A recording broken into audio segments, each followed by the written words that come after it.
In most cases, sheltering in place or bugging in is the best option because you have shelter, you have all your supplies, food, water, and it's easier to defend yourself. So today we're going to go over what to do and what to stockpile in a shelter in place scenario. First off, when you're aware of some sort of emergency, you need to worry about keeping your home as safe as possible. So lock all your windows and doors and put up a security bar on your front door if you have one. I also recommend putting duct tape around your window and the frame. That will give you some extra protection and maybe slow someone down who's trying to break in through your window. Then if it's a scenario where there could be nuclear fallout from some sort of attack, you need to get a plastic drop sheet and duct tape and seal off all the windows and doors as well. Then close your curtains. In case of a nuke, you have to stockpile potassium iodide. There's different doses for different weight and age groups. I did a video called How to Prepare for a Nuke. It has all that info. Make sure to check it out. And don't think buying one pack of potassium iodide is enough for your whole family. You need to stockpile 10 tablets for each family member so they can use them over the course of 10 days. Anytime there's a disaster or major emergency, then things can get crazy and people will get desperate. So homes will get broken into and invaded for supplies. And for that, you need to have your self-defense tools and be ready to defend you and your family. Use whatever you have that's most effective. It could be a battle-ready carbon steel katana. It could be a baseball bat, bear spray, whatever you have available. If you have people at home that are capable of helping out, then don't try to handle everything on your own. Hand one self-defense tool to each person. If your alarm system is still functioning, then arm it and keep an eye on your security cameras.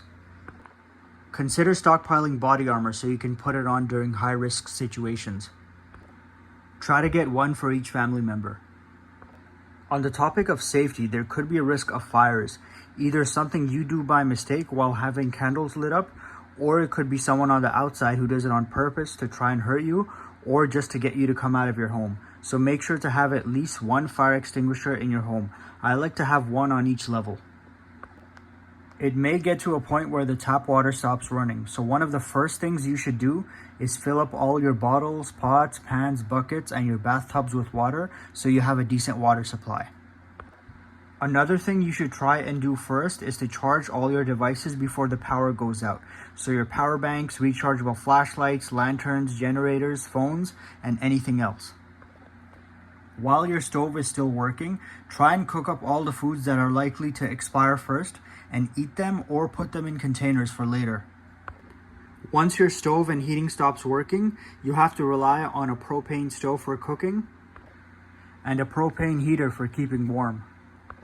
If you're using that stuff indoors, then make sure that area is properly ventilated and you have a carbon monoxide alarm nearby. You can cook outside over a fire, but the issue is that if you have neighbors, then they might see the fire, the smoke, and the smell of food, and people will show up to your door if they're hungry.